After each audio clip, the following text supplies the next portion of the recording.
That the only thing we have to fear is fear itself. Hello and welcome back to the podcast at the intersection of faith and fear, a reasonably populated intersection, if we do say so ourselves. Every week here on this podcast, we discuss what scares us in order to find what saves us. This, friends and foggers, is the fear of God.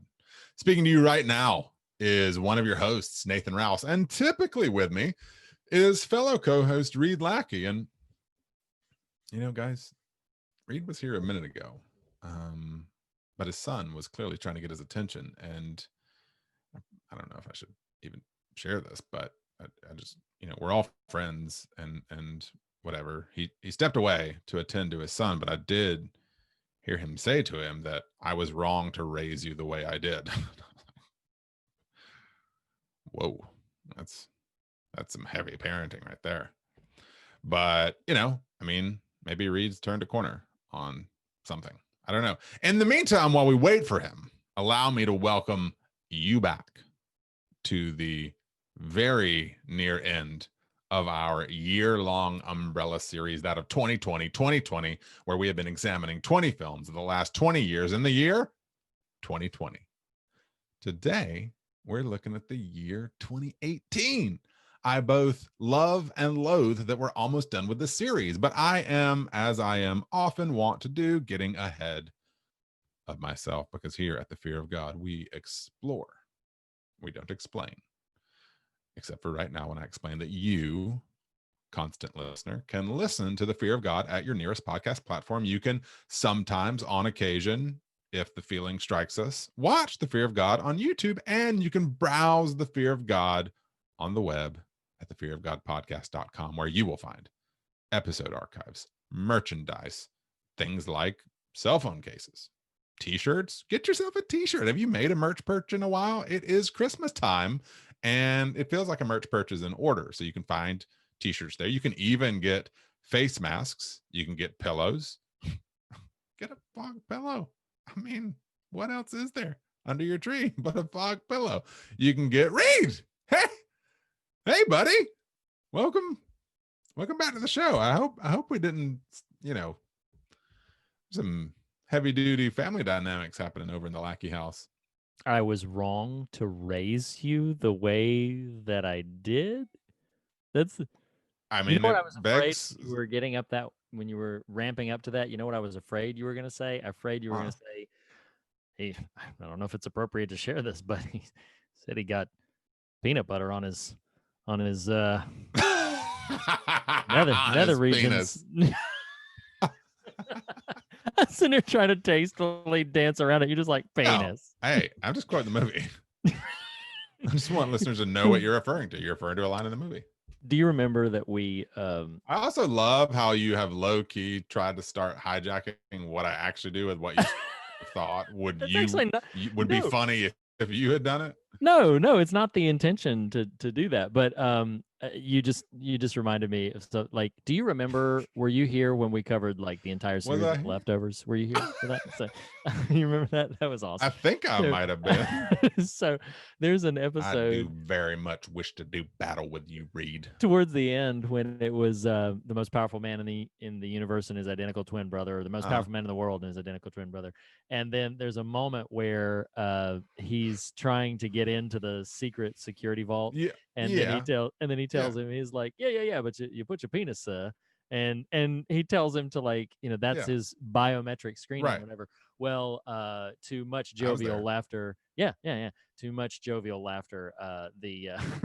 That very specific recurring phrase just comes up in different random inappropriate contexts, and so it's in my household. Your penis. Wait, what phrase? Your penis, sir? Yes. Is what comes up in your household? Yeah, we just I don't know if we are in TMI zone, and you and I have known each other 20 years, and the listeners have known you for 4, but we are entering new territory and quick. No. I mean, there's only two other people in your household. I don't That's true. know. That's true. And hopefully one's not saying that to you, and hopefully the other one, I don't want to know. No, we But all three just laugh about it, like it's just which is you and your wife and your 8-year-old son is just like parroting each other. Oh, your penis shot. It's like, What's funny that is was a good one, kiddo. What's funny is that kind of happens. It's really weird. It's Wow. really funny. Wow. Yeah, We're gonna do a B-side to figure out, and it's just gonna be called Your Penis, Sir. I don't know. And it's just gonna be you unpacking what the hell you're talking about. I'm gonna have to do some soul searching for whether or not this makes it in the final edit of the. Oh no, it's staying episode. in. Your penis, sir, it is staying. It's it now. What a way to open. I know. Listeners are like, ooh, let me check out these new guys I've never heard of on the Halloween. Like, oh wow. Someone told me these guys are really Christian. Like really, like there's like quasi, and then there's like no, but these guys are really. let me check this out right out the gate. Perfect starting point. Lord, it's like Marvel Comics or whoever will do the new #1 every now. It's like this one. You send someone this episode, and they're like, oh, just skip the first 10 minutes. I feel compelled. Penis reference. Well, I feel compelled to explicitly state that it never comes up in any kind of inappropriate context. It's just the simple joking way that it's said. Whatever. We do not believe you now. We don't. And I would like to point out that as the one who usually jumps in this ditch, you went there. I did not. Nice. Yeah. I was just making a weird family dynamic comment about how you raise your kid. And you're like, by the way, we all say the word penis to each other.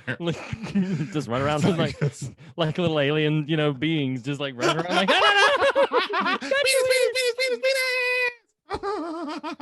Lord, we'd have to put an E for explicit on this. Oh, come on now. Lord of mercy. All right. That's not an explicit word. No, it's not. You just make it dirty. You want? All right. Want to get to some business? It's business. Speaking of dirty, it's business time. Speaking of dirty. Oh, Lord of mercy. Goodness. Can I start? Vote. Well, okay, sure. Yeah. So what do you want to say to us? Other than your penis, sir? Wow. Deeply regret admitting that on pod. Listen. No regrets here. This is a no regrets. This feels like an appropriate time. Okay. To tell people, to ask people to let us know what they think about our show. This is the perfect moment. It's like, guys, how you feel about everything? Go tell the world. This is the moment to say, that's like, hysterical. okay, yeah. So no, sincerely, if you listen to us through any of your preferred podcast platforms of choice, we would love a rating or review, particularly of the 5-star variety, but particularly if you listen to us through Apple Podcasts, we would love to have a rating or review there, preferably a 5-star review. Just share some lovely passing thoughts about the show and about what we do here. That would be very much appreciated. That's all I got to say. That's all you got? Okay. Yeah, I was waiting for one other phrase that I thought would happen. Oh no. So today we're discussing a film that released and are circling the conversation of the year 2018, but there are two more years left in 2020. That is true. Or based on how this one's gone, it's more like a year and a half left. This is just like a partial year. Was this a year? I don't know. It's like a decade. It was. Just smashed into 1 year. Survived the first hour. All right. So 2020 voting is still open for 2019 and 2020. That's crazy. It would be startling. It is not open for 2019. It is only open for 2020. Is it not? Okay. No, but well, what you'll find out later next week. You'll find out. You'll find out. I like how cheeky you looked when you said that. Oh, you'll find out. Now.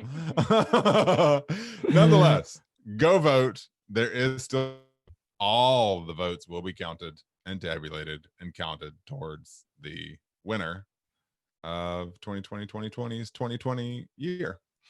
So yeah, please go view. Please go view. Please go view. Will you go view? In America, you view.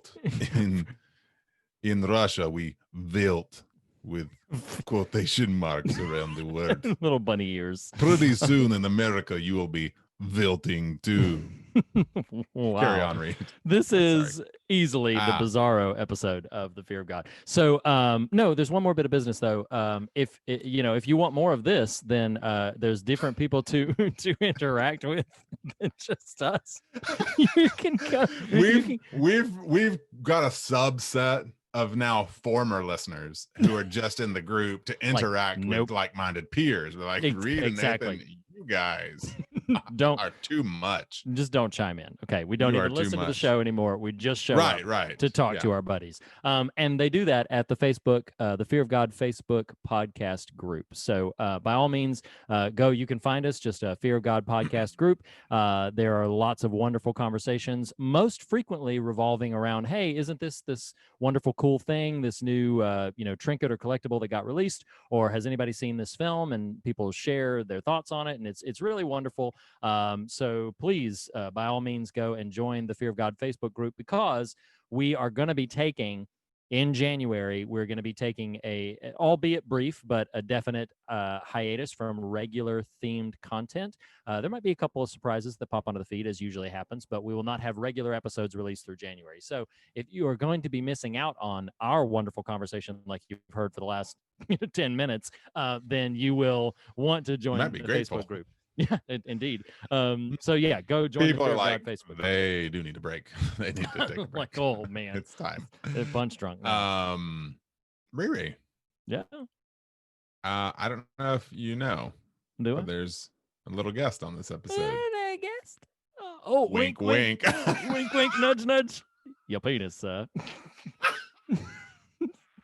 See, that's what happens. That's how it.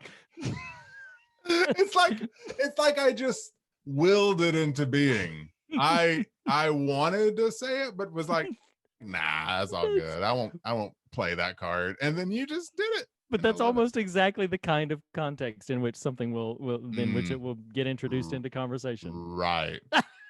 Wink, wink, nudge, nudge. All right, so no, that is not the guest. The guest, in fact, is Lucky the list. My occasionally listless list making Lucky. Hey, everybody. Oh my God, we're off the rails already. Whole new meaning. Mercy. All right. Mercy. Oh, we've got a list to get to. No, hey, indeed we do. Welcome back to the show. Thank you. Rhymes with another word. All right. So we are looking today at the 2018 top 10 listener. Let's get serious. Okay, Reed. And this is serious. Bring it in. Stuff. Okay, yeah. So yes. Top 10 horror 2018 as voted on by the listeners. Indeed. I took number 10 last time. Why don't you start with number 10 this time? Okay, no problem. As is typically the case, I like to open these things up with some of the more notable items that didn't make the top 10. So just in brief, the film Apostle, starring the wonderful Dan Stevens, Fog episode 120, didn't quite make the list. A noteworthy entry starring Matt Dillon, The House That Jack Built, did not make the top 10. Suspiria, the remake, which was a nominee and was featured on a bonus Fog episode where we directly compared it with the original, directed by Dario Argento. Suspiria didn't make it, and an episode that still brings me a lot of laughter and delight, Bird Box, Fog episode 122, did not. Bird Box did not make the top. That is still one of my favorite episodes to think about and reflect on, and occasionally go back and listen to part of, because it's hysterical. It is so funny. We had a lot of fun with that episode. So anyway, that having been said, number 10 is something that we did not cover, but it's a bit in the Fog wheelhouse. Directed by Shane Black. It is The Predator, not Predator, The Predator. Before there was just a one. Now it's The Predator. We did cover the original, even though we haven't covered this film. We did cover the original on Fog episode 95. I liked it. I mean, it's yes, it's good if you enjoy kind of what we said extensively on Alien Covenant. Like, if you like the Predator franchise, it is not a waste of your time. It is also not something that I'd be like, you gotta see the Predator. Like, it's just it's fun. It's fine.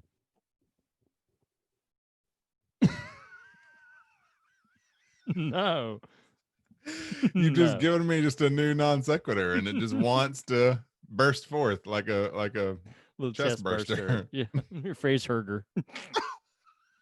No. Lord have Xena, mercy. move. All right, number 9 on the only list had Mountain Dew is to drink, I swear. yeah, I'm just sipping water over here.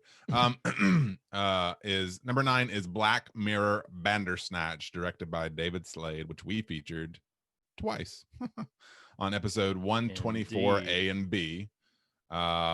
We tried our own version of Choose Your Own podcast adventure. I don't think anyone wanted more of it. So it's really funny. Like, I'm really proud of that gimmick. It was a silly Yes. gimmick, but I'm really proud of it. Like, if you listen, depending on which one you click on, you're going to get the metrics are very skewed for that episode. So It's true, but you're going to get a moderately different episode, a moderately different conversation, depending on which version you click on. So yeah, there it is. What's next, Reed? So number 8 is an anomaly in my mind, because I'm really shocked that number 8 landed at what it did. Ripping Off the Band-Aid, directed by Julius Ona. It is The Cloverfield Paradox, which is a movie I've still not seen. well, I enjoyed it, and I remember the specialty around its Right. release because Super Bowl drop. Right? yeah, it was a Super Bowl drop, but literally the commercial, and I loved this. I remember the experience of, like, because I'm not following Super Bowl very much, but we're in the middle of the Super Bowl because it's the big major event. I feel like Predator and The Predator, you just stumbled into your own nomenclature here. I'm not following Super Bowl much. You know, it's like Buster Bluth on Arrested Development referring to Army. I'm going to Army. Yes, indeed. But no, I remember Lucky like the listicle lives up to his name. Go ahead. we watched the commercials. That's most of the fun of why we watch the Super Bowl. And so sure enough, Netflix drops a preview, and it's like, hey, here's a trailer for the Cloverfield Paradox, and surprise, it's going to be releasing to the platform immediately following the game. And I remember like, wow, that is really exciting and thrilling. And admittedly, the film, while I enjoyed it, is not like this, heavily praiseworthy kind of like, oh my gosh, you got to see it. So I was surprised that it landed at number 8 on this list, particularly when some films that I consider superior did not quite make the list. But nonetheless, listeners have spoken. Number 8, The Cloverfield Paradox. Yeah, there it is. Number 7 is Overlord, directed by Julius Julius Avery, which I really dig this film. Did you end up seeing it? I did, and it's great. Good. Yeah, no, it's solid. really fun. Yeah, that'd be fun to talk about. No, I agree. Rewatch. Yeah, it's really, really good. What's number 6? Number 6, directed by Lee Whannell, who is the co-writer and star of Saw, which was featured Fog episode number 172, and is astonishingly in like the top 10 most listened to episodes of all time. Just blows my mind. That's true. Thank you, Blake. I was about to say it's Blake's presence on there. Right. He pitches that everywhere. But and also Lee Whannell is also the director of 2020's Invisible Man, which yes. And directed by Lee Whannell. Number 6 is Upgrade, which is a great film. Really, really fun. Starring old. Go ahead. All I was gonna say is I don't know that I would have realized Whannell directed that, and it just makes me like him even more. That's a good flick. Yeah, no, it's a really good film. Starring Logan Marshall Green. I don't have it pulled up, so I'm trying to remember his name from memory. But yeah, that's it. He is also what? There was some other movie that I just randomly looked up on IMDb yesterday that he was in. I like him. That he was in? Yeah, no, he's he's really good. Number 5. He was in Prometheus. Maybe that's what I'm thinking of. Yeah. Yes, because I was probably looking at Alien Covenant stuff and linked around and found. Yeah, sure. Number 5 on the list is by the one and only Barry Manilow. It is Mandy. She came and she gave without taking. She sent your me penis, away. Wow. How the tides have turned. Mandy is directed by, speaking of Panos, Stumbled on that one. Your Panos, sir. Panos Cosmatos. No. Oh Lord. We're never gonna be able to rein this in. Starring Nicolas Cage. This movie Yes. is bat insane. Indeed, it is. Boy, so many bleeps in this episode. You No, will not bleep penis. That is a perfect legitimate word. You can bleep what I just said, but don't bleep. Come on, don't get bleep happy. Okay. No, Mandy is a wild crazy film. Yeah. Crazy flick. Wild film. Yeah, it's and I mean it's unique and fascinating and worth seeing, and yeah, just completely wild is the most appropriate descriptor for it. So yeah, Mandy, directed by Panos Cosmatos. Number 4 is our featured coverage for today, directed by David Gordon Green, written by Green and Danny McBride, and featuring, the original talents coming back to the fray of John Carpenter and Jamie Lee Curtis, and Jason Blum produced.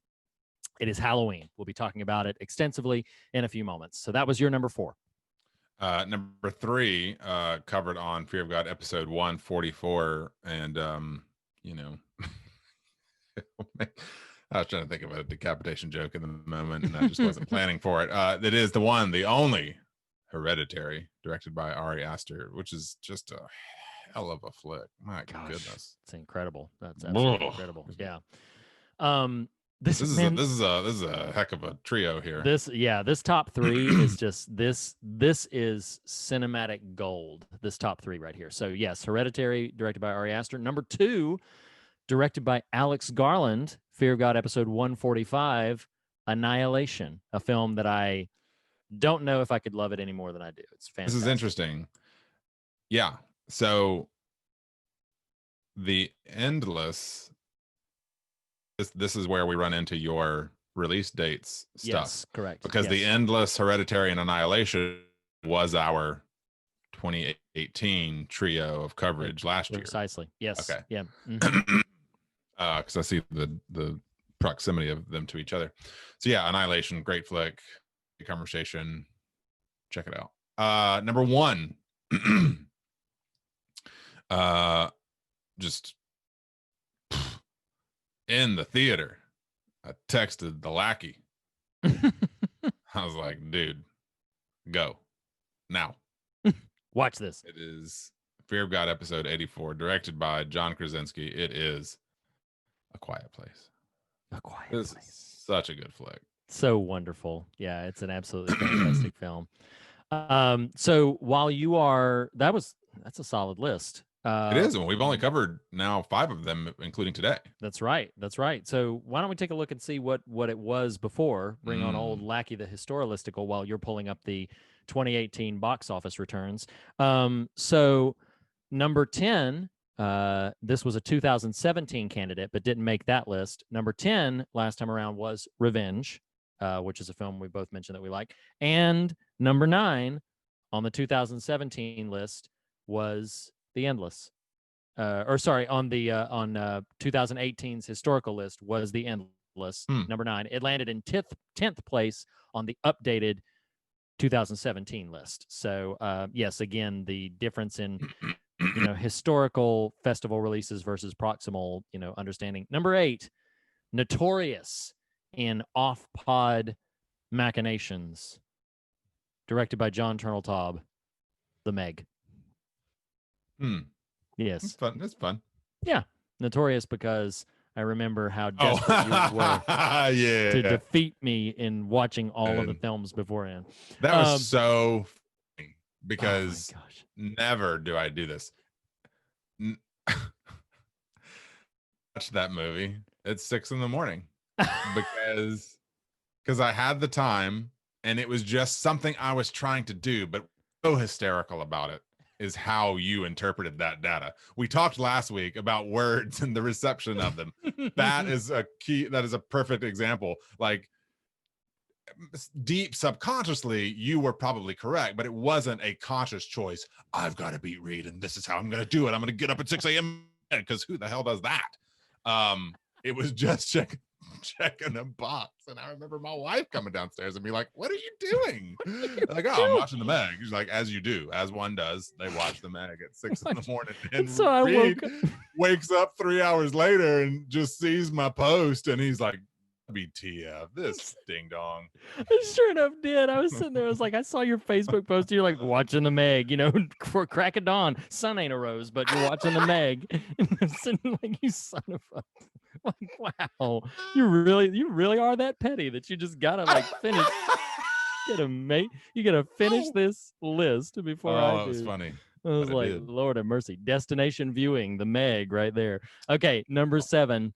It rose 2 slots in the updated list, but number 7 was Mandy the first time we did this. So it rose to number 5, and it defeated the next 2. So there's familiarity in this list. Number 6 was Overlord. So it's roughly in the same place. And number 5 was Upgrade. So essentially what had happened was the 5, 6, and 7 were still Mandy, Upgrade, and Overlord. The only difference being that Mandy landed at number 5 this time, beating those other 2. Number 4 was Hereditary, which knocked up 1 slot to overtake Halloween this time around because number 3 was Halloween. So they just essentially traded places in, still right in their same place. Number 2 was Annihilation and number 1 was A Quiet Place. Oh, wow. We That's did this cool. last time. So yeah, it's really fun to take that look back. But what was the global box office for 2018? Well, I'm glad you asked, Reed, Mm-hmm. because yes, great question, Riri, or lackey the listicle. So at number 11, which is not typical for us, but because it's just a little honorable mention here, is the entry of that year, Ant-Man and the Wasp, which is a fun flick. I like Ant-Man and the Wasp. I like both Ant-Man films. Number 10, we briskly go through 10 through 6 and then camp out for a few seconds more on 5 through 1. Number 10 is the not good at all film, Fantastic Beasts: The Crimes of J.K. Rowling and Company by casting. Wait, what? I'm sorry, The Crimes of Grindelwald. God, what a mess. You go off on it. I see the look. You're just like, and another thing. Oh, that was what I considered at the time the error and mistake that I'll own here. I took my kids to see that, and I regretted it. Like I can't think of a time that's happened. And I was like, this is too dark. It's too dumb, and I just was so not a good experience. That one. Moving on. Number 9 was Deadpool 2, which is fun.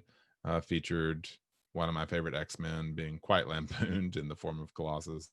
Okay, whatever. Number 8 is Mission Impossible Fallout. That's the one with Rebecca Ferguson.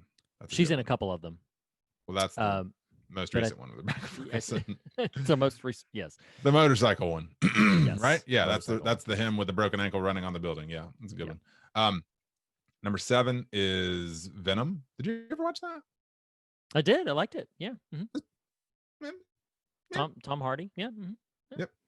Number 6, starring Rami Malek's teeth. One of the most grievous Oscar errors of all time, Bohemian Rhapsody, which was awarded Best Picture. What?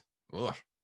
Was Bohemian Rhapsody Best Picture that year? We're gonna. He won actor.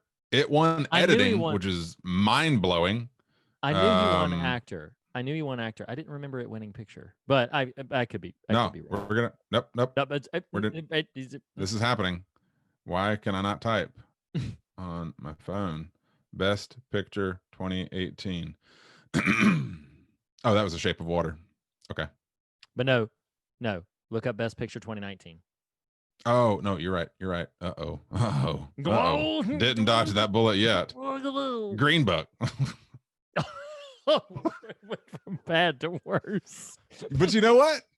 The Oscars almost redeemed so much in giving us one of the only highlights of this calendar year by letting Parasite sweep. God, I love that movie. That's it. Yeah. No. Absolutely. So yeah, Bohemian Rhapsody at number 6. Number 5, a film I have not seen, partly because I'm intimidated by the sheer length of it, but I do have mild interest in, and that is Aquaman, starring Jason Momoa, directed by James Wan. It's fun. It's one of the I mean, yeah, it's on the same shelf as like Wonder Woman, and actually I think I like it a little better than Wonder Woman, and I enjoy Wonder Woman. So, yeah. Aquaman's a good flick. James, here's the thing, man. James Wan's a good director. Like he is a good director. You've seen his work. You understand, like he knows how to tell a good story. It is long, but doesn't feel overly burdensome. At least not. No, this is why we're cutting that. This is why we're cutting it. I can't. You cannot cut it. I can't. Oh. No, I can't even make a casual, passive comment about Aquaman. You have fundamentally altered our conversational discourse for the foreseeable future. Aquaman. Oh man. Number 4 is Incredibles 2. I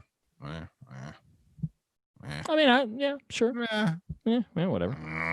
That had 1.2 billion dollars. This is a big box office year. Number 3 is Jurassic World Fallen Kingdom, which I've still not seen, directed by J.A. Bayona, I believe. I saw it. It was a little disappointing. It was not I think the first iteration of Jurassic World was stronger. But it's not unwatchable, but it was a little disappointing in terms of like what you were expecting. So Riri. Uh-oh. It's time to go to Wakanda. Ooh, nice. Number 2 on this list. Number 2.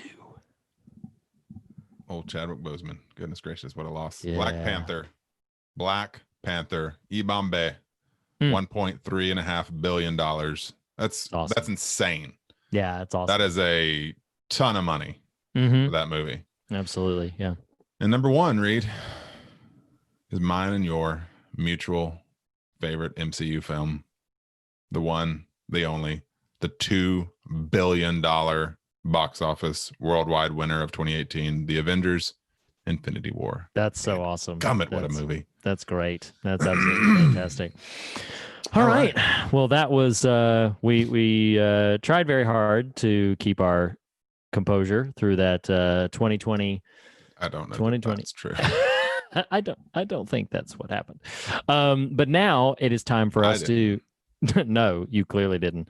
So now it is time for us to go into in a way, it feels like, the night we came home, because our episode 10 was Halloween, the very first Halloween. And now we're coming around to, 4 years later. 200 episodes later. 200 episodes later, back to Haddonfield for David Gordon Green's Halloween. So it's hard to know where to begin with this one. Because what I noticed with last week's Alien Covenant and this week's, I started to look up bits on IMDb. I'm like, no, Thank you. There's like a novel's worth. There's so many. I read like the first dozen. I was like, I wonder how many there are. No. Okay, let's scroll again. It's like a roulette wheel here. Going. No kidding, man. It's like, yeah. And that's the thing, is that's not uncommon for more recent releases anyway, but especially like big tentpole franchise releases, because that's the thing. That's what both of these films, those films, Alien Covenant and Halloween, have in common, is that they do have franchise legacy weight behind them. So there's lots of inroads and lots of connecting points and lots of opportunities for people to identify trivial things. In fact, I was going to comment in terms of trivial bits. I have a few things to note here, but it is impossible. We'd have to do like a commentary on the film to pull out every single like reference to the franchise and every single connecting point to the legacy of the film, because that was the intention. They wanted to kind of revive it, and they were successful in doing so. I was very excited when I heard, and the escalation in when the announcements were made about this film, of like, oh, they're returning to the Halloween franchise. Oh man, that's fantastic, because since Rob Zombie's second film, which was very difficult to even watch, let alone enjoy. Is it just called Halloween 2? What's it called? It's just called Halloween 2. Yeah. Oh. So, but this is a franchise that has suffered under the weight of tremendous, just continuity confusion and desperate attempts to try to reconcile the franchise and recalibrate the franchise. The thing has like freaking 4 different timelines. I mean, you've got the first 2, which are kind of in their capsule, but then we covered Season of the Witch, which is an anomaly altogether. I had a Captain America moment in watching it this time, and I was like, hey, look at the masks. I understood that reference. That's right. That was fun. Right. I was like, look at me. Who knows this? Who It's knows like that this? Paul Rudd meme. Look at us. That's how I felt.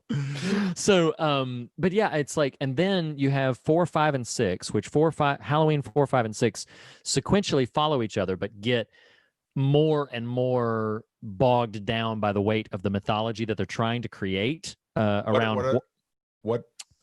I mean, is Jamie Lee, is Laurie Strode at all a part of those? Is she referenced? I can't remember. I saw 1 and 2. I saw now 3. I saw H2O. Yeah. So 4, 5, and 6 pick up with Laurie Strode's daughter named Jamie, but it's wink, not wink. revealed until kind of late in the game that she is her daughter, because Laurie Strode's character has died. And so late in the game of the 4th film, or of that trio of films? Late in the game of the 4th film. And so that you know, she's died, and it becomes this thing where like Michael Myers is, because of this cultish thing called the Curse of Thorn, he's constantly perpetually trying to kill his relatives, and it just, again, 5 is one of the most difficult entries in this franchise to watch. It's not a good movie at all. 4 is actually pretty fun, and 4 has some good things going on in it. And I actually don't mind the producer's cut of 6, but it gets too bogged down with all of that. So that's why they tried to kind of H2O the 7th. Yes, and that's why they tried to wipe the slate clean with H2O, and they're like, hey, why don't we go back to why don't we just go back to Halloween 1 and 2 and then bring Jamie Lee Curtis back and then do H2O like 20 years later. And she actually wanted, I think we've mentioned this on the show before, she wanted for John Carpenter to be involved in that one, but he had been very screwed over by the profits of Halloween, and so he demanded a substantial director's salary that wasn't near where the budget needed to be, and so kind of, you know, priced himself out of that job.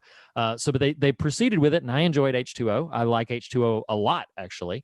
But then after that, they did Halloween Resurrection, which is just a misfire in every single way. It's awful. And then you have the remakes with Rob Zombie, where with Rob Zombie's remake, it like takes what is otherwise a classy, kind of straightforward horror franchise and makes it one of the most grisly, violent, graphic. The directors. That sounds right. I mean, like, you've seen House of a Thousand Corpses. The Rob Zombie interpretation of this is one of the most like, honestly, I am surprised that the cut we saw was still rated R. The unrated cut would absolutely be like, it pushes all of the boundaries of possible tolerance. So is it just a reimagining of the same story, or yes. It's so okay? I mean, spending I'm not the first watch them, but no, I guess I'm mildly curious of what their content is. The first one, for the passionately curious and devoted to this franchise, the first one is not unwatchable and does some really interesting things. And I will say that because of Rob Zombie's, you know, absolutely undeniable visual style, has some really great imagery at places. There's one shot in particular of like a kid watching a movie while Michael Myers is standing behind him, and the man he cast for Michael Myers is a wrestler named Tyler Mane. Yeah, and he was Sabretooth in the first X-Men. Yes, film. yes, and he's huge. He's a gigantic beast of a being, so it's a really arresting image to see this, you know, imposing Michael Myers figure over something like that. So there's lots of great visuals in it. But the first hour, which is probably the most interesting, is spent on Michael Myers' childhood. And that's probably some of the most interesting contributions to the franchise is in that first hour of Rob Zombie's film. After that, it basically just becomes a retread of the first film, but all of the violence and, you know, language and even explicit nudity is all ramped up to like the nines. And so it's very, difficult and challenging to watch. And then when he made part 2, you got all of that graphic stuff on top of a very convoluted mythology. So it was really, really tough. All of that brings us to the franchise was ostensibly dead. I think his Halloween 2 was like 2007 or something. So for more than a decade, it had been basically put to bed. And then you had the rights reverted back to Miramax, which partnered up with Blumhouse. And then you had Jason Blum really wanting to do something new with the franchise. But it had been tried and pitched over and over before. David Gordon Green and Danny McBride had an idea for it. And whatever iteration from their initial idea to the finished film and how it progressed and evolved in that, whatever their initial pitch was, it bought everybody in. Like they got Jason Blum to champion it. He went to John Carpenter, and John Carpenter at first was very skeptical, wanted nothing to do with it, but then eventually was persuaded to at least have a conversation with Green and McBride. And that conversation, whatever Green and McBride, you can imagine the daunting audacity of having to pitch a new sequel to the original mastermind behind it, who was already sort of sour on the whole experience. Right. And whatever conversation took place there, which I would have loved to have been a fly on the wall for Be it. in the room where it happened. That's right.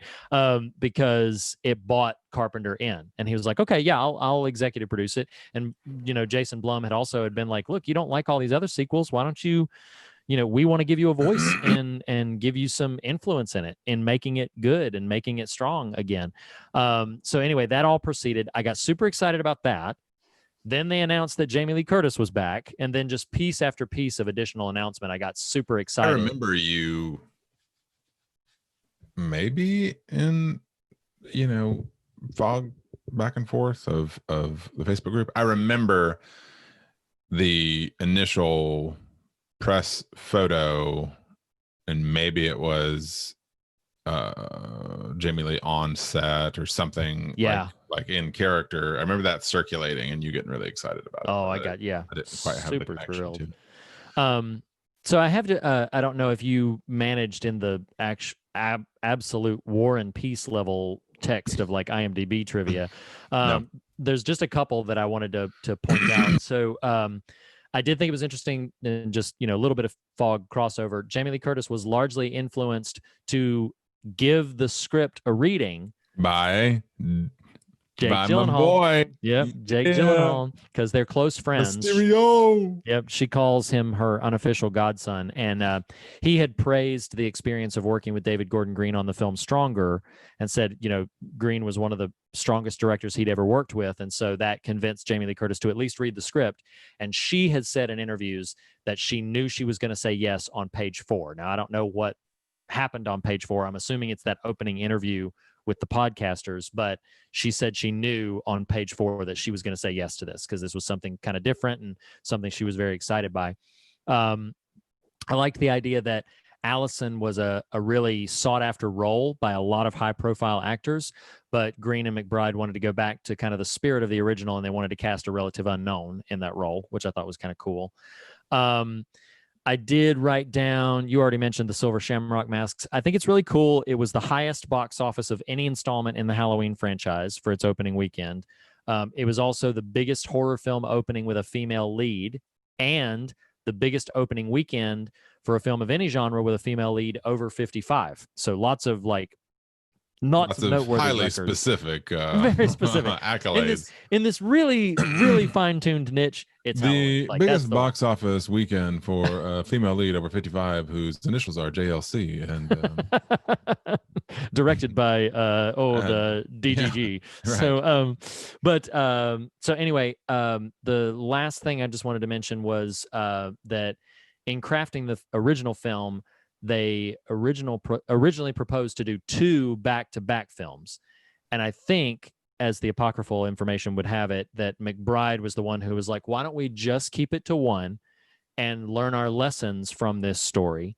And if we isolate this story, then maybe that can help us craft potential sequels, because they had some ideas for where they wanted to take the story from here, but wanted to just kind of see what happened. And sure enough, big success. Got greenlit for 2 sequels, and we're supposed to get it this year. but 2020 sucks. Wah, wah.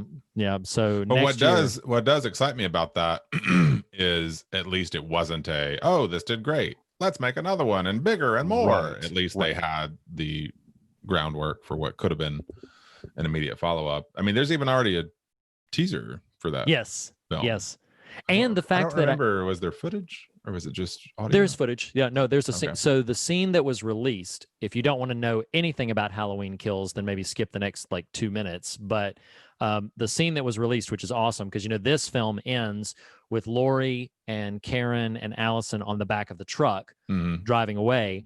The footage that I saw, there may have been different footage circulating, but the footage that I saw had that image of them in the back of the car, and as they're driving away, fire trucks are going in the opposite direction. Oh, that's cool. And Jamie Lee Curtis she starts screaming at them like, "No, let it burn, let it burn!" And then right after that, there's this really cool shot of Myers in the mask just turning around and looking, and I'm just like, man, just chills. I'm loving it so much. So I'm excited by the fact that they crafted both of those films simultaneously. So there does, again, the possibilities of great intention, the possibilities of great deliberateness with the storytelling, which is really exciting, and I'm eager to see those films. Also, it's encouraging to know, in the nonsense of things getting canceled and things not coming to fruition because of the limitations of 2020, that these films were filmed and they were done and they're in the can. And so we kills and ends. Yeah, they're done. They filmed them back to back. My understanding is that they filmed, yes, because they planned to release Kills now and Ends the next year, because of the necessity of people, presumably in proximal evenings, continuity-wise, they would have needed to film people in the same outfits, looking the same age, everything. So I am pretty confident they filmed both Kills and Ends together. I mean, I'm not with a planned release. Not trying to bow up on you, bro. No, I know. No. Wasn't sure. But it is my understanding, unless I'm dramatically was the 50th note. I did not get that low on the IMDb list of right trivial bits. So yeah, so that's it of that. Do you want to head into the specifics of the film itself, either your history with it, your opinion of it? What you got? Well, I'm just deflated because you talked so long. Wow. Wow. And I'm back up. Okay. So I remember trying to get a crowd up for this film and didn't have great success there, but I was very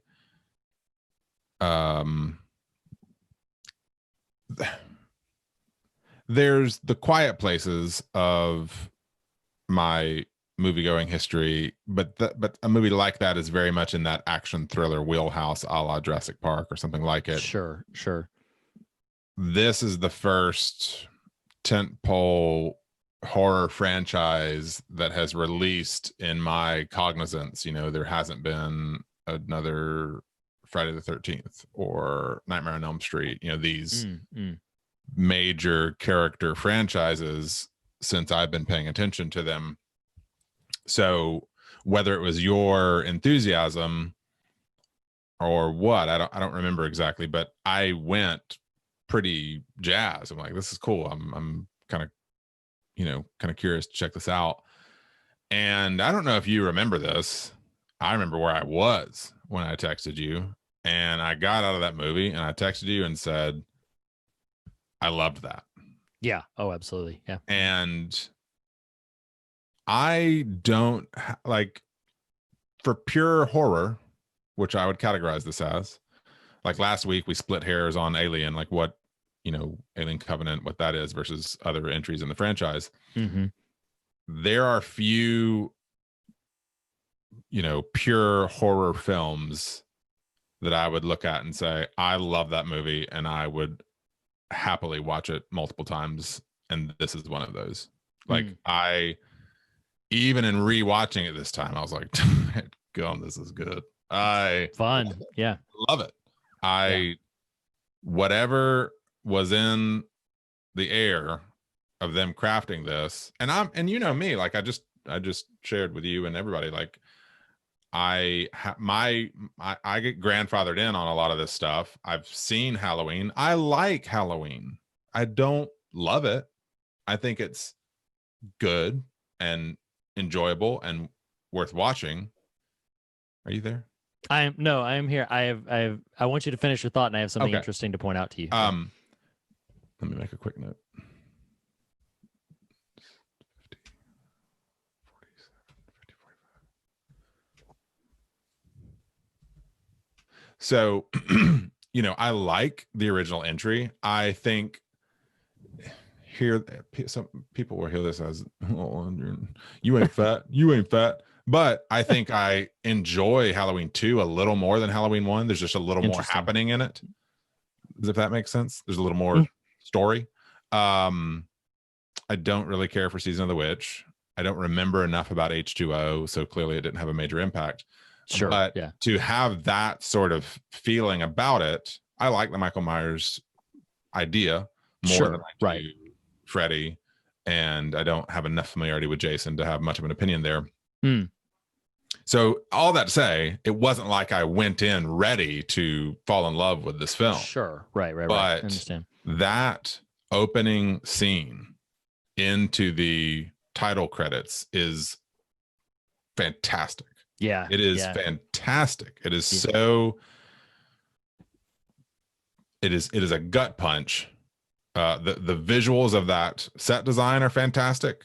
The energy and crescendo of the whole scene is fantastic, and the way it punches into that score, that revised rendition of the traditional score, is just awesome, and I love it. What do you? No, it's fantastic. No, what I was going to point out is just interesting because I think this is the first time you've said in a way that's explicit enough for me to register it, expressing like not love for the original Halloween. Because I think on our episode you said Halloween might be one of your favorite horror films. What I find interesting about that is just how far you've come in your exposure to different types of horror films, and how retroactively you might think back on the original Halloween with that sort of recategorization. Because when we did the first, when we covered Halloween, we were only 10 episodes into Fear of God, and you've certainly spent the last 4 years exposed to a variety of different horror material. So I just found it interesting. I'm not even, challenging your reassessment of the film. I just find it interesting. And to be fair, I think I would have said this at the time. I do have fondness for it. It is slower and simpler in its kind of general energy. Right. And that, to all the haters, I'm expressing great love for this current one, that can bog down a little bit rewatches. Oh, interesting. I will rewatch the first Halloween as oh, cool, yay, it's Halloween, let's watch it. I will rewatch this one because I love it. Yeah, I gotcha. That's a lot of different energy between those two. Now, because part of whatever it is they did, they just distilled what is so good into one packet. And even though I'm not going to pick up on every little Easter egg, sure, it still reflects a conscientiousness, a thoughtfulness. I even think maybe when we get to theme, there's some pretty interesting ideas that are in conversation with the original film. But anyway, sure. Largest takeaway is simply, I think there's an incredible amount to love about this film. Well, and speaking, this is not what our discussion is about, but it's like the original Halloween, the 78 Halloween, not only probably in the strict classification of just scary movies, it's probably my number one. It's my favorite scary movie, and one of my top 10 favorite movies of any genre. That having been said, this 2018 one, I think, is probably my second favorite in this franchise, behind that one. And I love it so much because of its back to basics and its grassroots return to it. And this is what I wrote down this time around. And I know this is a bold statement, but I think that horror stories, when they're at their best, can be probably, this is the word that's coming to me, so I'm just going to say, they can probably be the most human of stories. When horror stories really work well, they are the most human. They present you know, people at their darkest and at their worst and their most vulnerable. But through it, we can learn something, you know, a little bit more about like how we survive and a little bit more about how we overcome. I wrote something, and then I'll get to my comment about Halloween. I wrote something when Wes Craven passed away, and I don't know if this is word for word. You could find the article on More Than One Lesson, but I said, you know, the voices of these kind of scary movie filmmakers, they make us afraid of the dark, so that maybe we'll start turning on a few lights.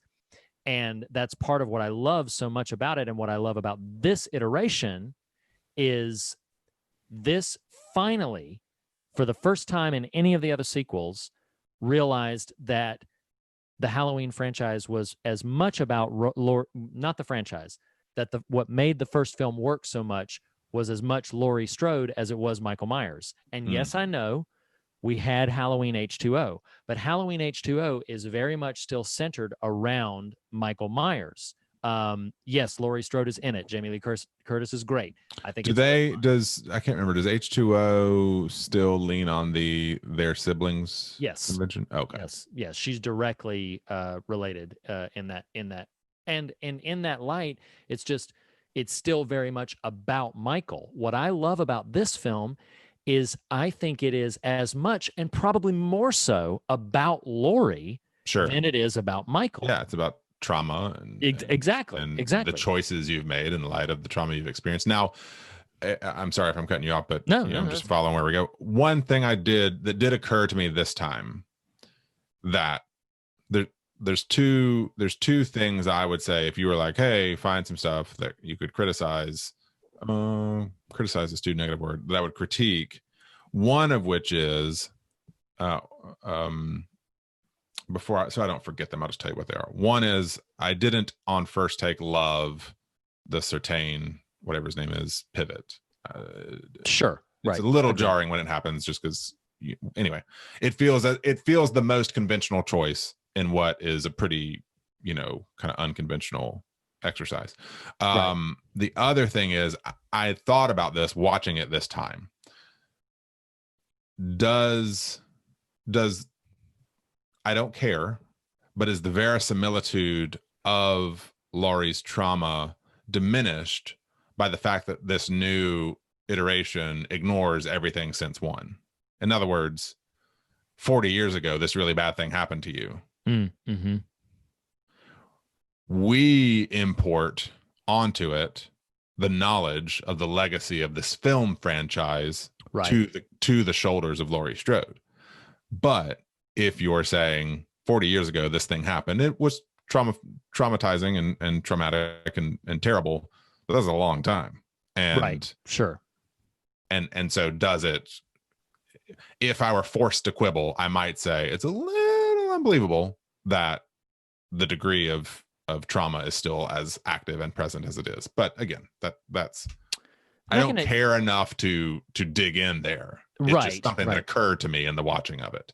No, and I can understand that. I think that's part of the, you know, I think that's part of what's interesting about its exploration is I do think there are people, I mean, like, gosh, we're not going to unpack all of this right now, although I guess we can if we want to, but like, there are individuals who something happened to them years ago. They are in their 40s now, you know, and still going back to things that happened in their childhood as defining moments. That's fair. And so no, I you know, again, I'm not completely dismissing what you have to say, but I think I think it is, that's what it's exploring, is how when you can't get past the thing from decades ago, what does that look like?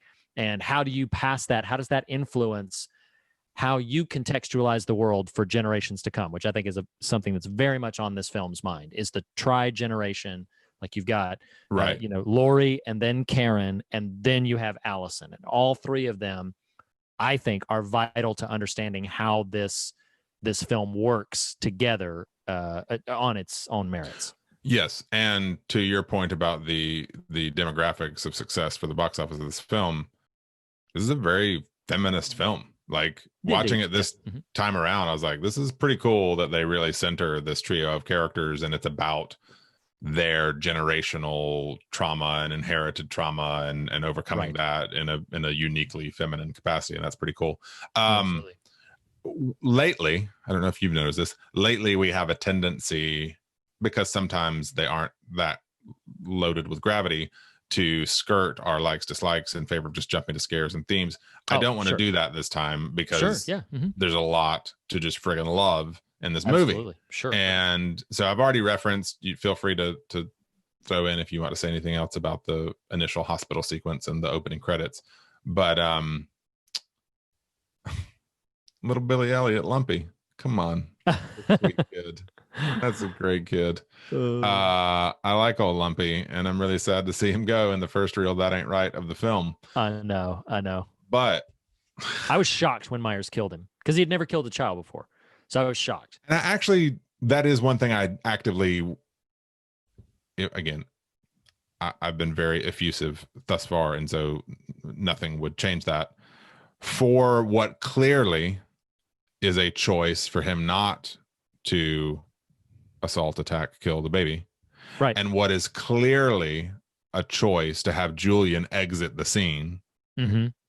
It does feel a little dissonant that happens. Yeah, I get it. In the first act there. But read that. I texted you this. The gas station sequence that is so, like, I rewound it because I was so impressed with what is happening metatextually in that scene, like just pure cinematography, which is the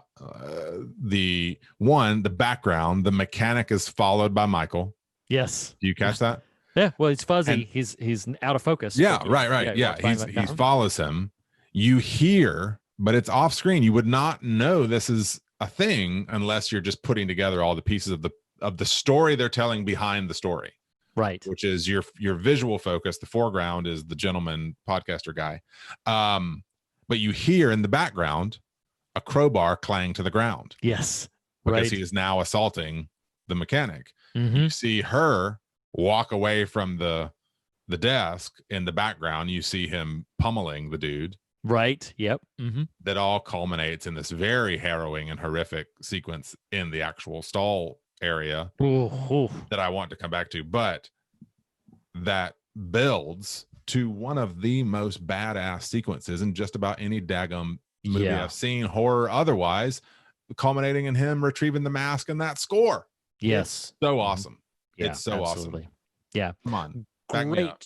Great choice on the score there. I mean, I'd echo everything that you say, but great choice on the score there to have it be the more subdued, melodic, haunting sort of version of it than the bombastic, here we go kind of thing. Like, it's just, he puts the mask on, very slowly closes the trunk, looks through. It's really, really haunting. It's incredible the way that all builds up, and their death scenes, like, it's appropriate that they die. They're the ones who unleashed this all very carelessly, but it's pretty harrowing. Like the way I love that and his is Aaron.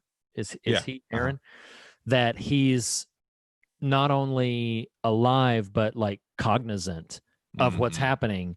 When, like, he's bludgeoned and bloody, he will die, but he has not died yet when Myers throws him into the corner. And it's all very, very haunting. Her. Yeah. Oh, yes. Although I got to be haunting. honest, it's pretty nasty and horrific what Michael does, both in intimidation and in physical assault. But I don't know if I could crawl across a public bathroom floor. I'd be like, take me. This is just done. I can't tolerate this. My head bumped into a toilet seat. I just can't have it happen. Oh God. No. So much on that floor. Oh, Lord have mercy. Right. So I just wrote down, you've already referenced it, and we've talked about it a second. I just wrote down, good Lord, this score, because holy cow. It's like, so good. Fantastic. John Carpenter, again, a masterful. He scored most of his films that he directed. He, is a brilliant musician. Really brought synthesizers to the forefront of, like, that's when people. Everything can fly to the Concord. When horror filmmakers of today have scores a la Stranger Things or whatever. Stranger Things then evokes John Carpenter simply by using synthesizers in their score. You know, like Right. it's so synonymous with that. But no, it's wonderful, brilliant score. It's got a really nice dark edge to it. I put that one of the things I love is I just love getting back to Laurie a little bit. Might edge into theme, but we're not going there yet.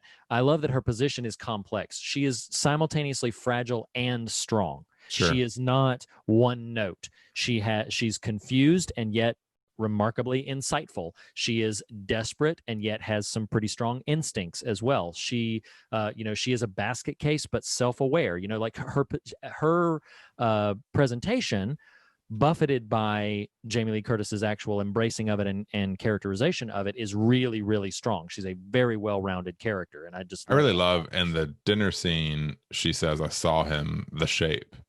Will you clarify for me, does in text dialogue around Michael refer to him as the shape?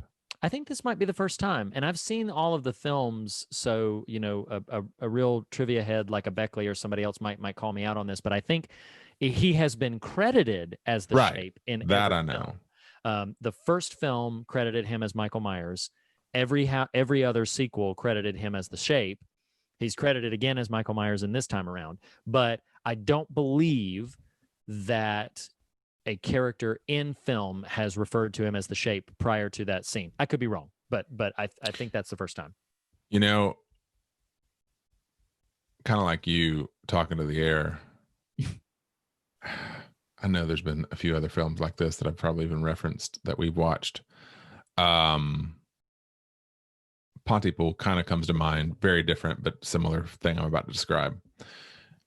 Because of that opening sequence at the hospital, because of the auto shop scene, were such major deposits of like, oh my God, this is so cool. When he is doing his Michael thing, strolling through that neighborhood and those long takes, I was like, anybody else seeing this? Because this is amazing. Culminate like so good from that first time when the kids run into him, which echoes back to the first one. But then from there, that very, very long take. I should have clocked the minutes, but I think it's like a 4 or 5 minute singular take. And there are so many different call outs to different iterations in the franchise prior to that. Okay. We're going to change locations real quick. Come back to that take. Yep. What'd you say? Oh, sorry, baby.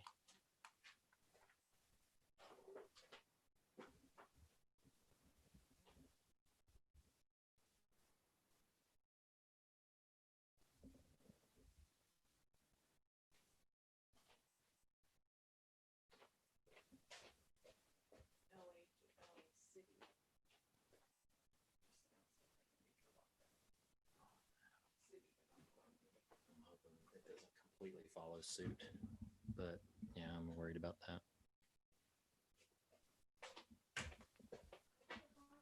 Yes, I am, baby. I'm just changing locations. Yep.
Okay, thank you for your accommodation there.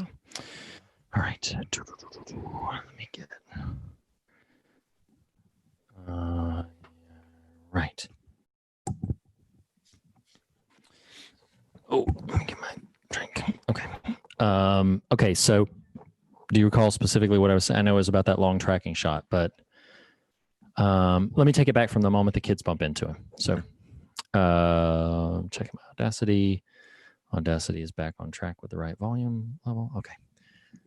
So like from the moment that the kids run into him, which calls back to the very first film, and then I didn't clock how long it was, but it was something like, probably a 4 or 5 minute just singular shot, and him moving through the neighborhood, and it's so effective with lots of like great individual moments. Like obviously him walking by the crib is pretty harrowing, but I love the shot when he's outside that woman's house and he bends down. That's and it's amazing. This like partial silhouette. Oh, well, I mean, but what's so great about that moment, or that scene rather, is how it's just and what else did you say David Gordon Green directed?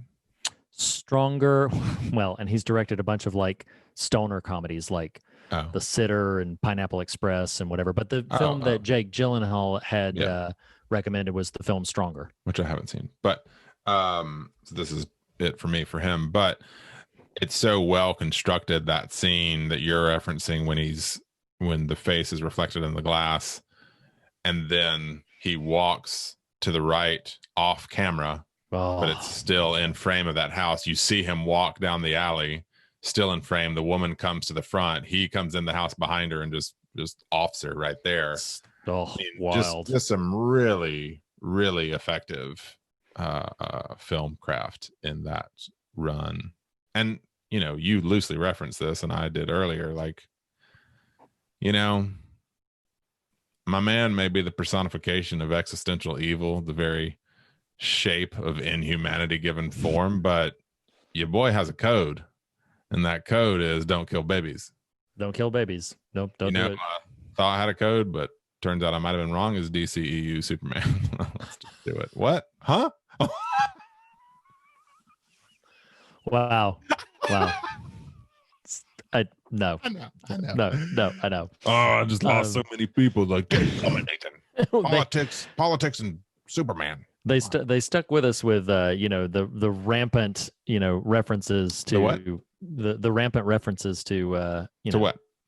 No, you why don't you remind me? To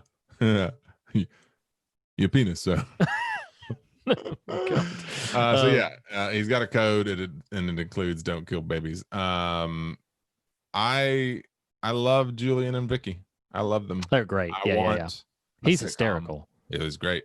I want a sitcom. He's hilarious. Of the further adventures of Julian and Vicky. We won't get them. Maybe it's a prequel, of just. Yeah, Vicky's out. She gone. But it's so I think something I just really dig about this film is it is not schlocky. It is not low bar. It is like when Vicky goes, you feel it. You're like, Dad, yeah, absolutely. That sucks. Yeah. When the guy in the background, the guy in the backyard, I love that scene. When he goes, you're like, incredible. It. There's just something. They invest and imbue these characters with thoughtfulness and dimensionality and humanness in a way that movies like this don't have to do to get horror fans on board. But if you want to distinguish it, if you want to set it up for something more than just, a slasher fest, this is how you do it. No, absolutely. Um, Absolutely. Oh, I'll but yeah, mention. the backyard scene. I'm sorry to cut you off. The backyard scene is amazing. Oh, it's fantastic. It's one of my. I had listed it in my scares, but I'll mention it now. That like that whole sequence with the whole motion sensor lights and the way that's all set up and executed. It's just it's really brilliant. But I love, and they leaned in on this a couple of times where he's just off in the distance in the background, like you can see him way off there, and I'm sorry. Way off there. Way off in the first burger, and the way off in the distance. With the face burger and the Lord have mercy. So, but that particular sequence where you're really mad at this guy. He's just a bumbling little guy, but you're really mad at him because he's trying to take advantage of the situation with Allison. And then when that all culminates in him, landing in Michael Myers' sort of web, his radar. Oh gosh, it's really incredible, and culminating in probably one of my favorite of the score's musical cues when Allison sees him in the backdrop of that light on the fence where he's died and he's impaled on the fence, and then I'm not going to try to mimic it with my mouth, but the music cue that kicks in there is so incredible, and then Myers leans into the shot knowing that now Allison is on his radar as well. It's really amazing. It's really great. I want to throw, in the interest of time, we can jump to scares, but I do want to throw two real quick likes here. One is and you're so far away from me physically, but I wish you could just like pat me on the back. So I'm I'm going to receive it when it happens. I love the callback. This is once Michael has started storming the house at the end when he turns back and she's not there on the ground. Oh, okay. Yeah, do that again. I'll read it. Yep. Yep. So once, this is a little later, once Michael's actually at the house and kind of skulking, he tosses Laurie out, and I just love the callback to the first film when he turns back and she isn't there. I mean, it's just awesome. It's just one of those touches that's like chef's kiss. I got okay. No, even to the novice, I get it, and I like it. No, it's fantastic. Real quick, let me just make a note of where that was. 16 or 17. And then my last thing I want to add before we just fully embrace the scare is, I mean, you kind of can't help but love when Judy Greer feigns fear at the end. It's my favorite moment in the movie. it's great because I'd forgotten that's the turn that happens there. And she's like, I can't do it. Help us, Mom. And he steps in and she just gotcha. Just blows him away. Did you know that was a reshoot? That was not in the original script, and it was not in the original ending of the film, because the original ending brought Laurie and Michael out to the front lawn and they had a much more extended confrontation. But that reshot ending, I mean, again, it's my favorite moment in the film. Judy Greer has alluded to the fact that at least Halloween Kills, because they are very, very hush-hush on any element of Halloween ends. But for Halloween Kills, Judy Greer has at least hinted at that her character will continue the sort of embracing of her upbringing now that she has seen that the threat is real and that the fear was warranted and that all of that kind of stuff, that she will embrace that. They've specifically said, will we see more badass Karen? And she said, oh, absolutely you will, which I think is really cool. But yeah, that's so that again, it's in a film that has many memorable moments that I love tremendously. That's the peak for me of exactly how cool this film is, because I completely bought it the first time through. I was hook, line, and sinker, like, oh, this poor girl, like, yeah, you're wishing you had your mommy now or whatever. And when she turns that whole gotcha, I almost came out of my chair. I thought it was amazing. It was absolutely a phenomenal turn. Yeah, it's great. So we've alluded to a bunch. What are a few, or if you don't have, or throw in if you do have some more likes, dislikes, but if you want to jump into scares, what's one or two of those? So many of them, so many of my favorite things are scares and likes, dislikes. So we have alluded to a bunch. Obviously the extended one take walk I put in scares and in likes, dislikes. the bathroom death scene. Oh, one thing that I didn't mention yet is just I put the cop-o'-lantern is so nasty, and just that I ain't said, that yeah, ain't right.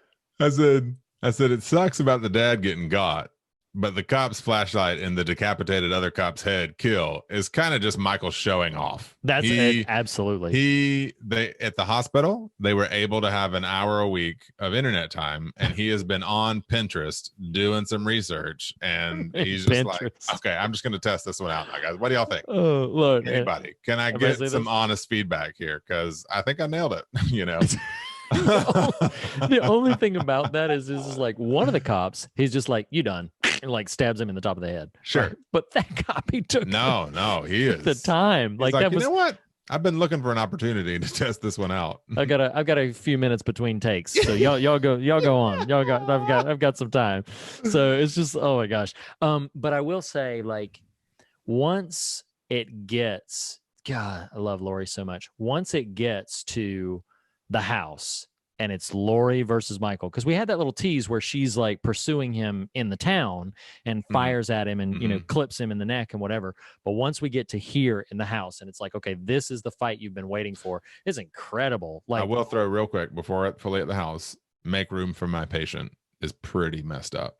When the doctor stuffs Michael in the back seat of the cop car with Allison, that's jacked up. Yeah, that's absolutely. creepy. Absolutely. But no, I'm with you. And in fact, one of my next to last scares there is the brutal attack on Laurie at the front door. That's rough. Oh man, Ugh. it's really dreadful. And that's the thing is, like, they really match them. Like, I love it. Laurie is prepared and strong enough to hold her own, but they do not position her as this, like, Sure. like she takes She's not damage. Linda Hamilton in T2. Right. She takes damage. She suffers, some just what would be described as just like the casual effects. She gets thrown off the balcony, like she absolutely is met with an imposing force here, but it makes her strength more believable because it is not unrealistic that she would have been able to survive the things she survives and endure the things that she endures. It's like it's a hard won, or one might say legitimately earned kind of characterization. One more thing I want to mention, I didn't have it in scares, but the Sartain pivot that you mentioned earlier, I don't like that. I like Will Patton's character, and I whole sequence with Sartain kind of coming at him. Can you still hear me? I got a little note says, yeah, pause for a second. Yeah, can you hear me? I can. Okay, go back a little bit, because I think you were building to a displeasure with Will Patton, but you dropped out for me, and I thought you were cutting out fully. Yeah. I mentioned this. I actually wrote it in my likes dislikes, but I do want to mention this. Two things, and then I think I'm done, and we can move on to theme. So first thing is the Sartain pivot, which you and I are both on the same page about. Like, I take it or leave it. I'm like, whatever. It's fine as a narrative reveal, but what I dislike about it is that in the reveal, Will Patton, who's a character I greatly like in this film, gets taken out like a punk. Like, I like his character a lot. I think his character is very interesting, and he just gets taken out by this. They plant him as something rooted in the original film, right? Like, yes. So it wouldn't have taken place in the original film, but they set him up continuity wise as the first one who arrived on the scene when Myers was actually apprehended, following the events of the first film. Did you catch in War and Peace, a la the IMDb notes, that the reference that keeps getting made to the boyfriend's dad? Oh, yeah. Lonnie. That he is a bully or something referenced in the first film. That's pretty cool. He's the one that Donald Pleasance is like, get your ass away from there. Like, it's pretty that's fun. cool. I liked that. The last thing I wanted to mention, could be a scare, could be a whatever. My favorite moment is the gotcha moment. My favorite shot is once Myers, after his confrontation with Laurie at the door, he makes it into the house, and there's a single shot of Michael Myers in silhouette like it rises up, and again, he is a literal shape because he's in silhouette before he's kind of found his hiding place inside the house. Mm. And it's perfect. I love it so much. I was like, this is iconic. This is absolutely iconic. It's as iconic as, like any sort of singular posed image of Freddy or Jason or any other horror behemoth. Like, it is absolutely brilliant. Behemoth. So hey, let's go watch the movie.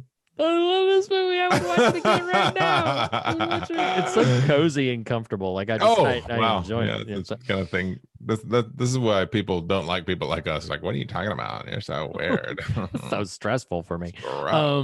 What What you got for theme? We've been talking a long time singing this movie's praises. What you got for theme? You start. I feel like I've started a bunch recently. Okay. All right. So I did have two interesting things. I'll just mention them in passing. We don't have to unpack them, or maybe they'll lead to something. But the character who we haven't actually referenced yet, the one of the fellow teens, David, who had plans to, move forward in his life on Halloween night and gets a tattoo reflecting as such. Earlier in the film, he talks about the killing spree of Michael Myers and says, well, yeah, but in light of what goes on in the world today, like, this is not that big of a deal. And this time around, this viewing, I zoned in on that because I thought that, that's really part of the point, because perspective works both ways. If you're looking in the broader perspective, you can say, like, well, we're not alone, and our problems are small, and our problems are commonplace, and they happen to people all over the world. But also, from a different angle, you look at how this singular event has just devastated Laurie's life, and the issues of the world are not as traumatizing to what happens to us in our smaller moments when the shape hunts us, and it's not just this proverbial outside thing that's happening somewhere out in the world, and what happens when it actually comes home, which is not me trying to be punny with it, but that to me stuck out. But then I also, it stuck out to me, kind of dovetailing off of that, the line, and I don't like Will Patton's response to her, but when Laurie says, I prayed every night that he would escape. And then, he's like, well, why'd you do that? She said, so I could kill him. Like, she feels unresolved in this, that he exists and that he's still in the world somewhere, just tucked away, not our problem anymore, kind of thing. And I found it incredibly fascinating. There's a myriad of other things going on in this film, but just my sort of opening salvo contribution is I found it very fascinating that she's like, I want this terror to come forward again so that I can get rid of it my way, on my terms. And the complexity that I don't even have the language to wrap around right now of that whole thing of, like, it would almost be better that this come to light again so that I could finally end it my way, in my terms. And I just found that incredibly fascinating about the ways that people, sort of deal with their own sort of traumas, and maybe even in some ways kind of wander back into the recurring trauma, the recurring devastation, so that maybe this time they can end things on their terms. It's just, it's a fascinating little thread to pull on for my end, but it doesn't have to be anything necessarily that we spend a tremendous amount of time on.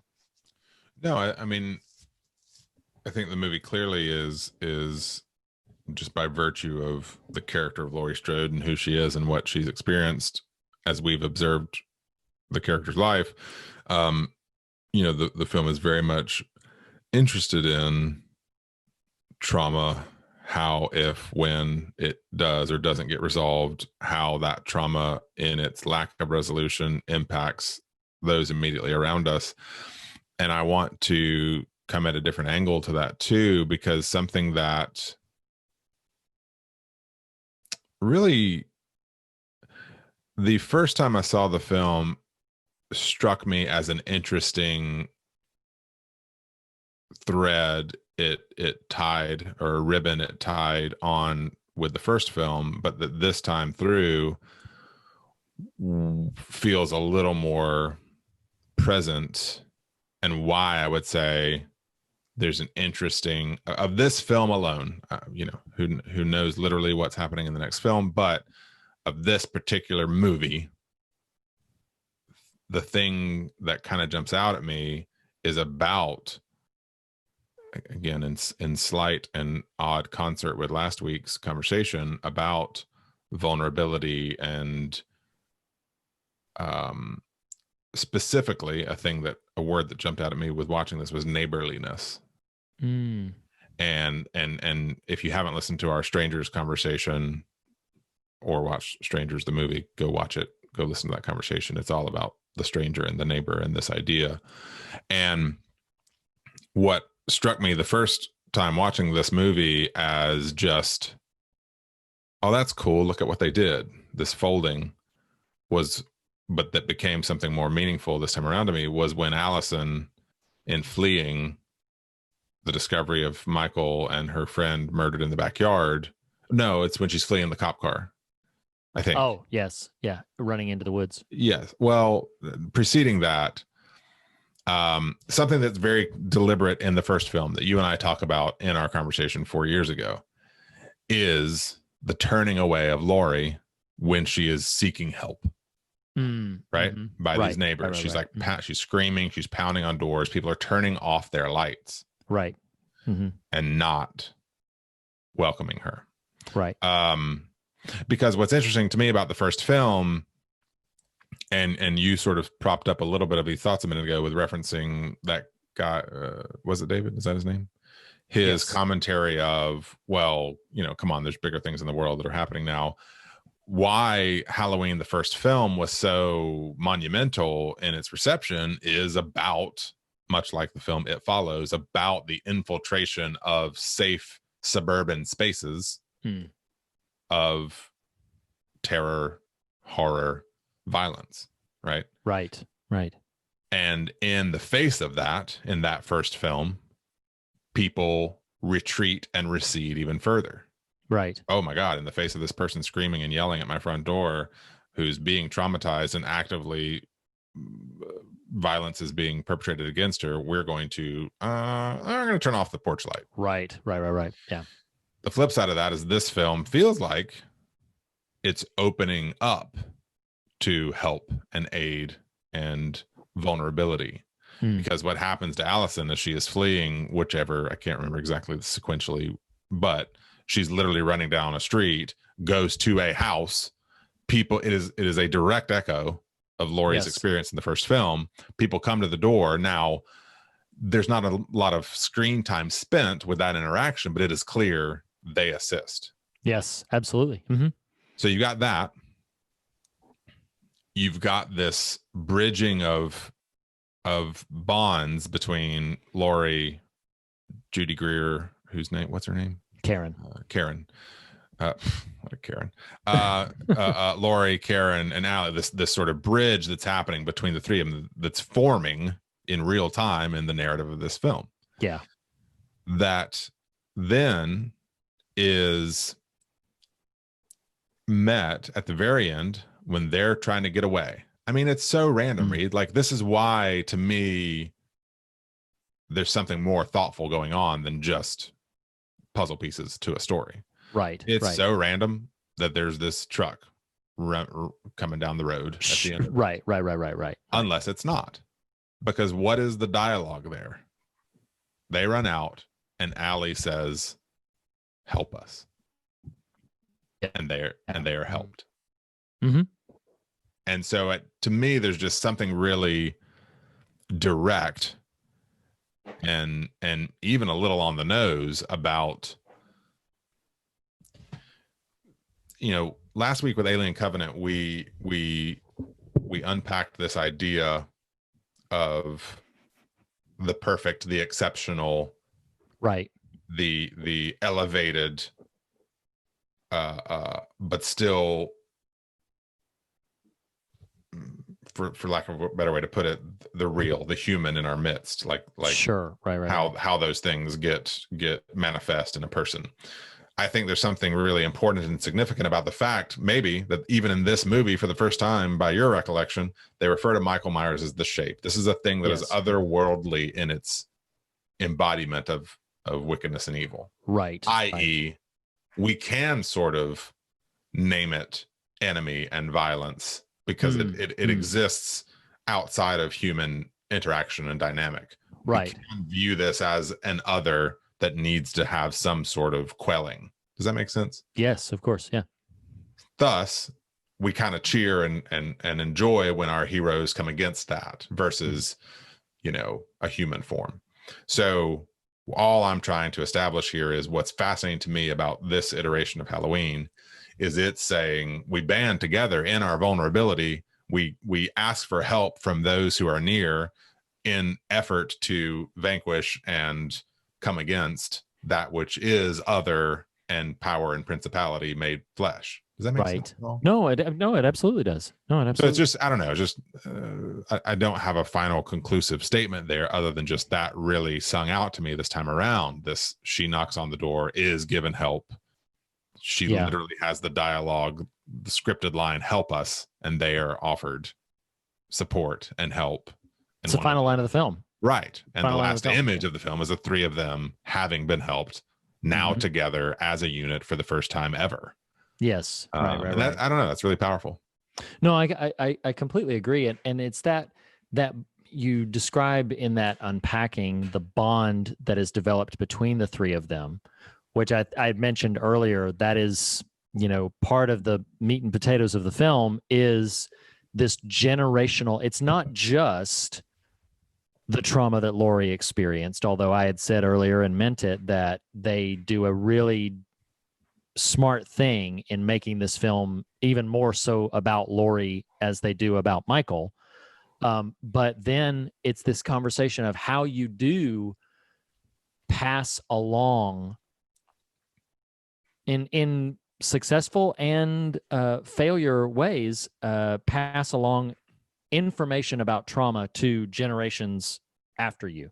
That's one of the things that I find really fascinating about their specific dynamic is that this thing that happened to one of them has rippled out to where, like Karen can't even have an interaction. Like, comes into her house, Laurie breaks into her house, is like, bang, you're dead. Bang, you're dead. I've got, and they're, running amok with them. And then Karen's like, the world is a nice and safe place. Right. I won't have you tell me differently, and so,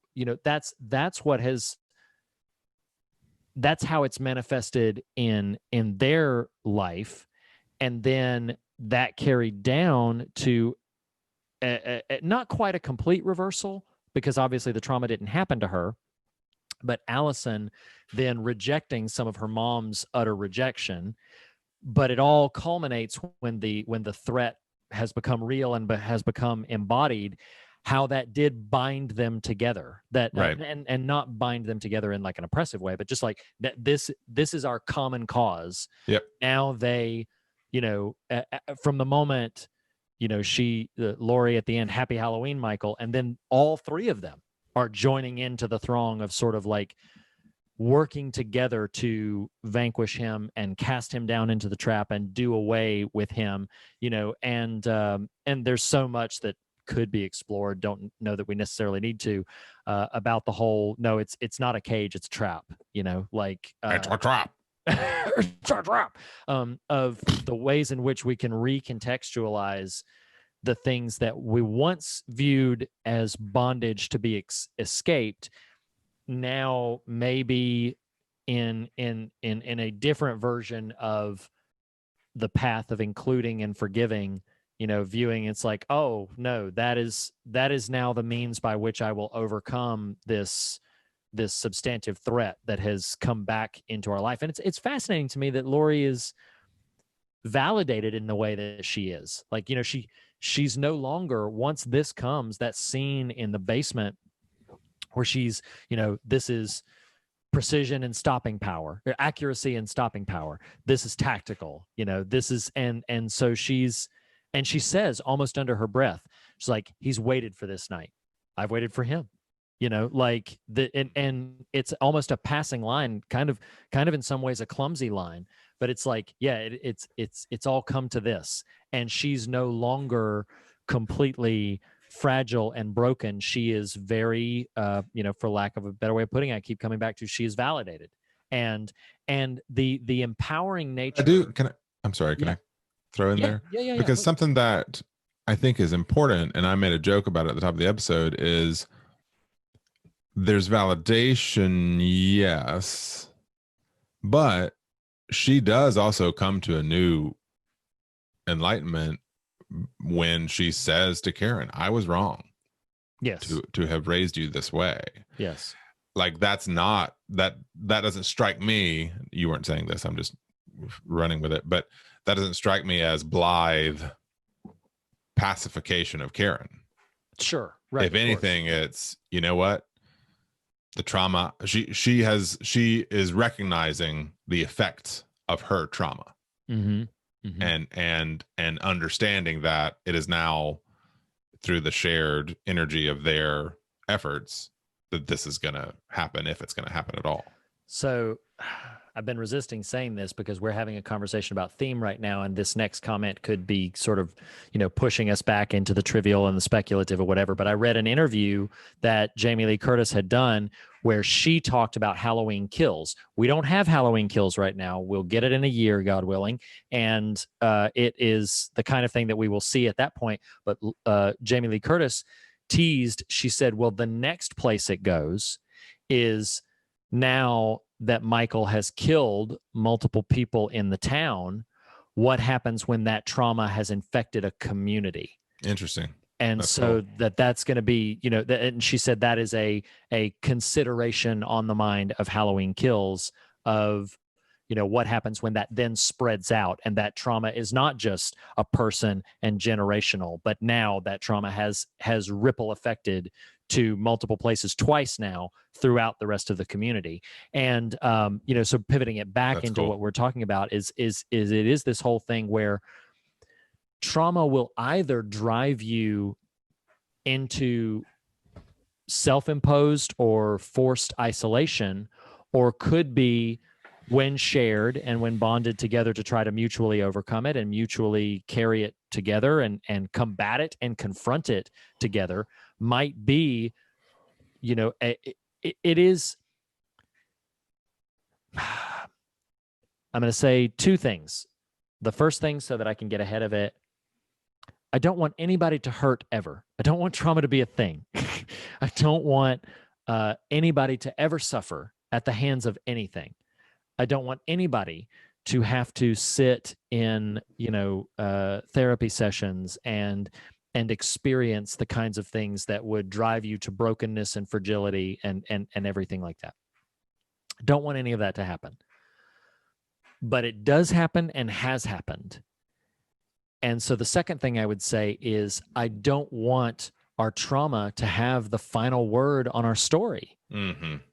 And I don't want so I don't want to live in defiant denial of what has taken place, but I do want there to be, in the Halloween vernacular, I do want us to have the moments where we stare in the face of our trauma and been like, got you. I've got your number. I do want us to have the moment where we look back and say, you know what, I made so many choices coming out of that were wrong choices, that I should not have made, and that I should have made differently. And also maybe in the same light go, this is a trap, and I will now execute, this trap to contain that trauma and hopefully, God willing, end it. Like, again, culminating onto, I'm not saying that trauma is a good thing. I do think that if we have the courage of character, and to the points you were making, the support of those around us, help us, willing to say, help us, help me. If we're willing to, to reach forward in that and not be imposed in that isolation, then because Laurie, I'm sorry, I'm pivoting away from my point. I meant to keep it brief, but Laurie chose, in reaction to her trauma, not necessarily to reach out to community. She chose to set up mannequins in her yard, right. And she chose to, to learn combat tactics, and she chose to arm herself. And Dr. Sartain, in one of the rare moments where he's a, very profoundly interesting and viable character, said he's interested in the ways that trauma affects the victim and the victimizer. and the ways that those interactions sort of lace on top of each other. A central conceit of the film that never comes to fruition, which makes me find it all the more interesting, is both the podcasters and Dr. Sartain and maybe other characters in the film want to see what happens to both Michael and Laurie when they finally come back together. What's going to happen to Michael? Will Michael finally speak? Will the traumatizer, the victimizer, will he finally give voice to all of this? And what will come of Laurie, and how will she confront all of that? So everybody's interested in that. And then in the undertone of it, we have something that I do find compelling and to a degree hopeful, that when that confrontation happens, there is this undercurrent of help us, help, and helping one another to overcome the ultimate trauma that has made its way, this shape of evil that has made its way and has imposed itself upon them. And I do find that deeply compelling. And if I were bold and perhaps in hubris willing to do what you weren't quite willing to do and put a bumper sticker on it, it's that, what I said earlier, that I don't want trauma to be a thing. I don't want anybody listening to this to have experienced anything devastating in their life. But if we have, because it happens and it continues to happen, I don't want that to be the final word. And so reach out for those around you. Don't let it drive you into isolation. Don't let it drive you into this place to where you are then suddenly praying for it to be unleashed again so that you can end things on your term, which is also a bit of a flawed metric. Much as I dislike the clunkiness of Will Patton's line, he's like, well, that's a dumb thing to pray for. Right. Like, it's a dumb thing to pray that this is all going to come back again so that you can end it on your terms. But I do say, don't let it have the final word. Don't let it be what defines you over and over and over again. And the only way we do that is by binding together with our, the generations that come after us and the peers that we have at our disposal. I could talk endlessly about that, which wouldn't necessarily be very fruitful. But did you have more that you wanted to unpack on that subject, or are we I guess just as a final thought there is your penis, sir. It's like 2 seconds before it happened, I knew. I was like, oh, there it comes. Yeah. There it comes. Yeah. No, I think we have we've said what we need to say about Halloween. I love it. Shall we fog meter this thing here? Yeah, let's do it. Every film we discuss, and occasionally the things that aren't films that we discuss, we subject to our rather rigorous but very highly specific to us metric of fear and God, i.e. the title of our podcast. On a scale of 1 to 10, how scary a thing was, how substantive a thing was. So thinking about this in real time, right now, I'm gonna go with an 8 because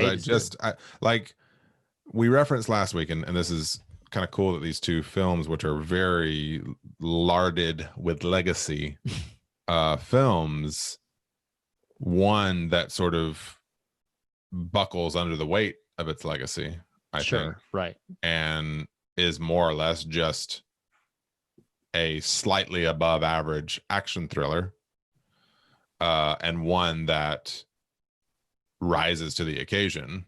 Sure, right. And executes on its genre in with skill, while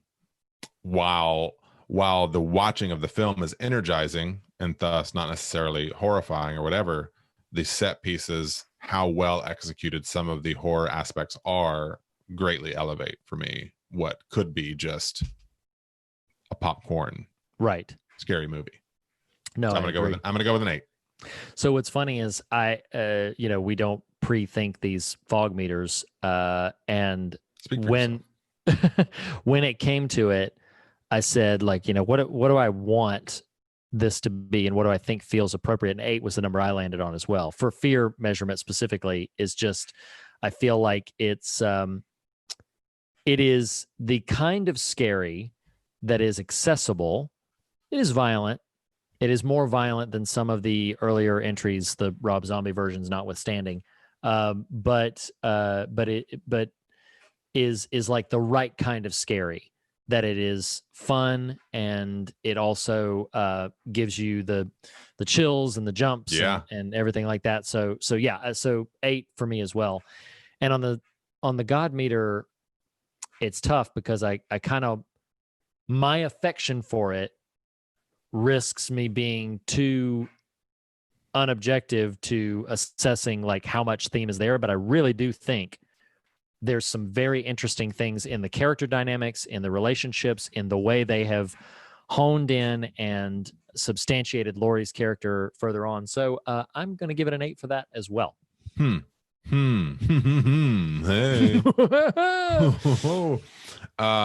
Yeah, I think I will give it a 7 because I do think it is thoughtful. It is conscientious. I appreciate its, and I'm using this phrase, it's kind of feminist energy. Yeah. I like that it clearly within the text of the film is about generational healing of trauma. I don't know that it knows a ton how to leap that into a real 9 or 10 level, but sure, understood. I think the pieces are there. I think they're well established and defined and don't get overplayed. So a 7. Okay. That means I'm going to be really, really technical, but we round up. It's a 7.75, but that means we give Halloween an 8 out of 10 on the fog meter, which is a pretty substantive rating for a film like this. 11th,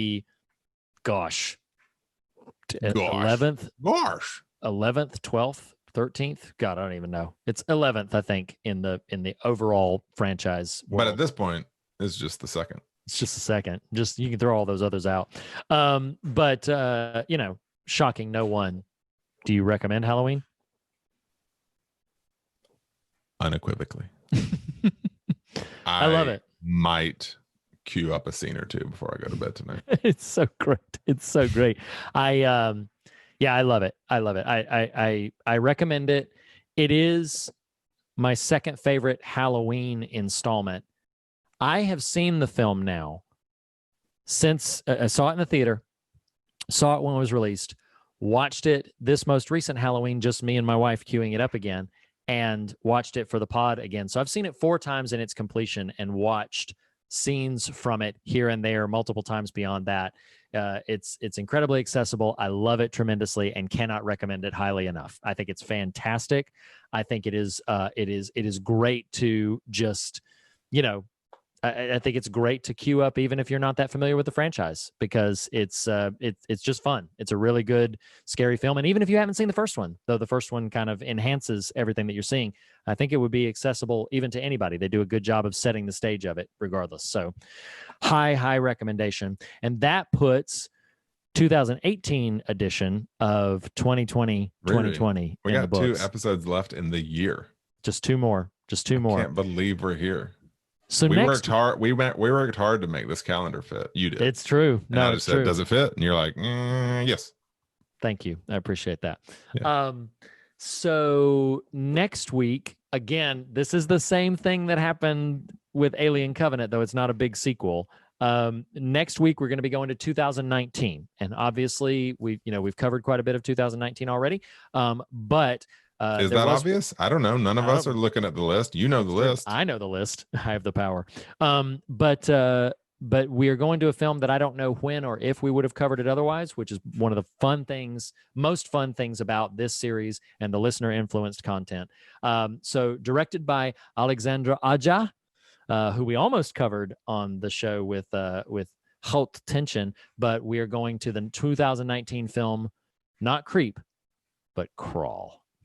So it is. Right. Yes. Okay, cool. It is Crawl, the hurricane alligator. What? Hurricane alligator. Oh, we're going to go down to the hurricane alligator movie. Hurricane alligator. Alexandria Aja. So Yep. Maybe So got some gators.